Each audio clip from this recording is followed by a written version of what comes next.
Students, आपने पिछले कुछ दिनों में ये न्यूज़ बहुत सुनी होगी कि सीबीएसई अपने सिलेबस में 2021 की जो एग्जाम होनी है उसके लिए और भी डिलीशंस कर सकती है। अगर आप क्लास 10th या क्लास 12th के स्टूडेंट हैं तो आप इस न्यूज़ को लेकर के काफ़ी एक्साइटेड होंगे और आप वेट कर रहे होंगे कि जल्दी ही सीबीएसई की तरफ से इससे रिलेटेड कोई न्यूज़ आए। इस वीडियो में मैं आपको दो बातें क्लियर करना चाहता हूं। पहली बात तो ये कि सीबीएसई का सिलेबस जो है 2021 के एग्जाम के लिए क्या होने वाला है, और दूसरी बात कि एग्जाम्स कब होने वाले हैं। स्टूडेंट्स, आपको याद होगा कि सीबीएसई ने जुलाई 2020 में अपने सभी सब्जेक्ट्स के जो सिलेबस थे उनमें लगभग 30% तक की डिलीशंस करी थी।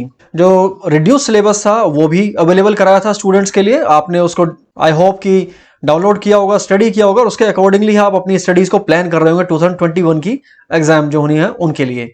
जो रीसेंट न्यूज चल रही थी उसके अकॉर्डिंग ये था कि 30% सिलेबस क्योंकि पहले ही रिड्यूस हो चुका है, अगर और रिड्यूस होता है तो टोटल 50% सिलेबस 2021 के एग्जाम के लिए रिड्यूस हो जाएगा। तो आपको पढ़ना पड़ेगा सिर्फ 50% सिलेबस। ये जो न्यूज थी इसको मैं यहाँ क्लियर करने के लिए ये वीडियो लाया हूं आपके लिए। साथ ही साथ एक और न्यूज थी कि सीबीएसई 2-3 महीने के लिए एग्जाम भी पोस्टपोन कर सकता है। इसको भी मैं यहाँ क्लियर करने वाला हूँ इस वीडियो में। देखिए स्टूडेंट्स, न्यूज जो भी चल रही थी वो आपने चाहे टीवी पे देखी या फिर वो आपने किसी यूट्यूब चैनल पे देखी, न्यूज़पेपर में देखी या अपने किसी फ्रेंड से सुना, वो सारे डाउट्स मैं आपके यहाँ इस वीडियो में क्लियर करने वाला हूँ कि सीबीएसई एक्चुअली करने क्या वाली है।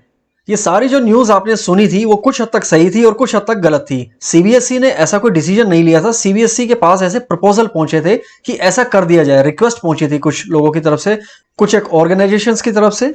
तो सीबीएसई ने अक्टूबर के एंड में एक वेबिनार किया, उसमें जो कंसर्न जो पीपल हैं, जो कोऑर्डिनेटर्स हैं, उनके साथ में डिस्कशन किया और ये जो 2 पॉइंट्स हैं सिलेबस और एग्जाम्स को लेकर के डिस्कशन हुआ।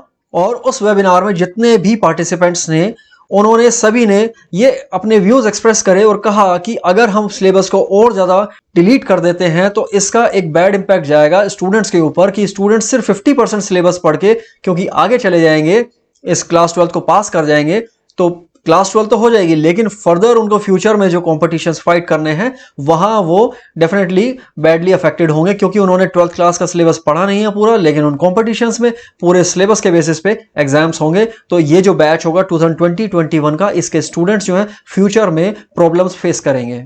ये लगभग सभी की आम राय थी कि फर्दर डिलीशंस की नीड नहीं है और ज्यादा डिलीशंस करने की जरूरत नहीं है। 30% डिलीशंस जो जुलाई में किए गए थे वो पर्याप्त हैं, काफी हैं, और 70% सिलेबस जो बचा हुआ है उसके बेसिस पे इवैल्यूएशन किया जाए 2021 के एग्जाम्स में। तो इन सारे व्यूज को वहां सुना गया, समझा गया और ये एक आम राय बनी कि जो सिलेबस जुलाई 2020 में डिक्लेयर किया गया था उसी को ही फाइनली एक्सेप्ट किया जाए और उसी के बेसिस पे ही फाइनल इवैल्यूएशन इस सेशन का किया जाए और फर्दर डिलीशंस ना किए जाए इस सेशन के सिलेबस के लिए।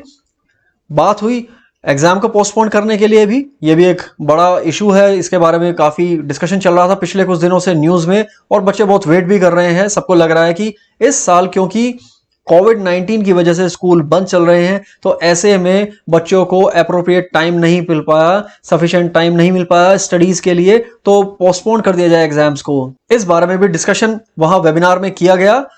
ज्यादातर जो कोऑर्डिनेटर्स थे उन्होंने एक्सप्रेस किए अपने व्यूज कि अगर एग्जाम्स को बहुत ज्यादा डिले कर दिया जाएगा तो उसका एक बैड इंपैक्ट हो सकता है।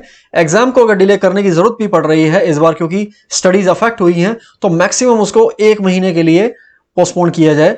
यूजुअली 15 फरवरी के आसपास एग्जाम शुरू हो जाते हैं सीबीएसई के, इस बार उसको 1 महीना पोस्टपोन करके मिड मार्च से स्टार्ट किया जाए। ये व्यूज वहां एक्सप्रेस किए गए, इसको भी सीबीएसई ने एक्सेप्ट किया और सुना इन व्यूज को।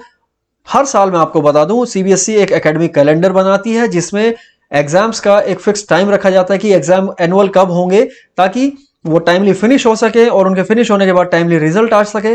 ये सारा प्रोसेस अगर टाइमली फिनिश हो जाता है तो स्टूडेंट्स के पास टाइम बच जाता है कि वो जो फ्यूचर में उनको कॉम्पिटिटिव एग्जाम्स में जो अपीयर होना है उनके लिए वो अप्लाई भी कर दे, प्रिपरेशन भी कर ले, उन एग्जाम्स में अपीयर हो जाए और टाइमली रिजल्ट आने के बाद में वो हायर स्टडीज में एडमिशन भी ले ले। रूमर्स बहुत सारे होते हैं मार्केट में, यूट्यूब चैनल्स पे या फिर न्यूज में बहुत सारे रूमर्स स्प्रेड किए जाते हैं, उनके चक्कर में ना पड़े। अगर सीबीएसई बहुत ज्यादा पोस्टपोन करती है एग्जाम्स को, मान लीजिए मई या जून के लिए अगर वो पोस्टपोन करती है, तो इस सारा का सारा प्रोसेस जो है अफेक्ट हो जाएगा। ये पूरी सारी टाइम टेबल जो है, ये जो पूरा कैलेंडर है एकेडमिक, ये डिस्टर्ब हो जाएगा। तो इसलिए ये डिसाइड किया गया कि एग्जाम्स को ज्यादा पोस्टपोन नहीं किया जाना चाहिए। मैक्सिमम अगर एग्जाम को पोस्टपोन करना पड़ भी रहा है तो वो मार्च के मिडिल तक किया जाए, 15 मार्च के अराउंड एग्जाम शुरू होने वाले हैं। अप्रैल और मई में वो पोस्टपोन नहीं होने वाले हैं। So my dear students, my dear learners, आप तैयार हो जाइए। ये जो लेजीनेस है या जो केयरलेसनेस है कि कुछ नहीं होने वाला, एग्जाम नहीं होने वाले, उससे थोड़ा बाहर निकलिए। पेरेंट्स की और टीचर्स की चिंताओं का ख्याल कीजिए, अपने फ्यूचर का ख्याल कीजिए। आई होप कि आपके सारे के सारे जो डाउट्स हैं वो क्लियर हो गए होंगे कि there is no more deletions. Pull up your socks, ready होकर के, स्टे फोकस्ड, वर्क हार्ड। और मेरी तरफ से आप सभी के लिए गुड लक। आप मेहनत करेंगे तो success will always be yours. I hope कि ये जो इन्फॉर्मेशन है इससे आपके सारे डाउट्स जो है वो क्लियर हो गए होंगे। जो सिलेबस पहले से ही रिड्यूस किया गया है उसी को फाइनल समझ के अपनी फाइनल तैयारी करें। Bye bye, take care.